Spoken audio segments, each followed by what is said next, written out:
Mark Meirowitz is a foreign policy analyst and professor at State University of New York Maritime College. He joins me now live. Now, Mark, Trump's announced that some businesses will be opening as early as Monday in some states, including Texas there.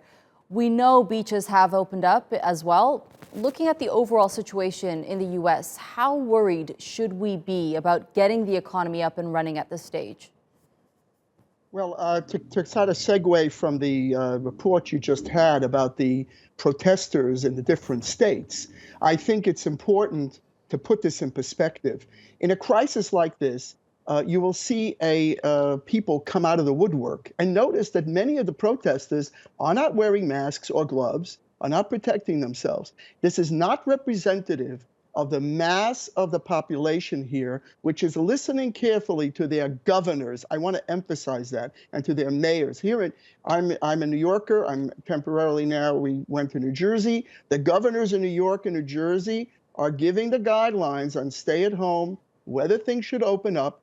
And I don't believe it is appropriate to overgeneralize from some protesters who are basically talking about vaccines and fake viruses. This is a big challenge. Now, the problem really comes from President Trump. I have to be candid, because he vacillates between saying the federal government, the president has total authority, and then he says the state governors can do what they want. Now, if that doesn't cause an amount of confusion in already a very frightened population, the numbers are frightening. Many people that we talk to, many people, including myself, know people who are very ill from this virus. This is not a joke. I just want to interrupt you there for a second. So, coming back to getting the economy reopened, are they taking any specific measures when it comes to opening up the economy to make sure things don't get out of hand and they keep flattening the curve?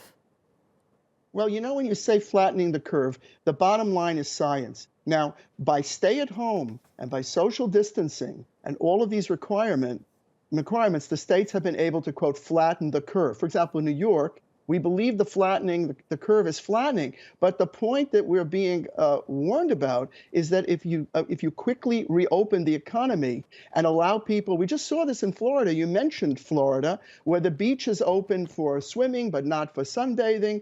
The beaches became crowded right away. We know that social distancing works, that stay at home works. And we know that because the numbers prove it. The numbers prove it. And so we have to be very, very careful and follow the science and not Trump's idea about opening the economy, which is tied to the election in November. Okay. That is his imperative. Okay. And that's very, very risky. We have to follow the science, follow the scientists, and listen to our governors. All right. That's what I think is the way to go. All right, Mark Meirowitz, thank you so much for those wise words of wisdom.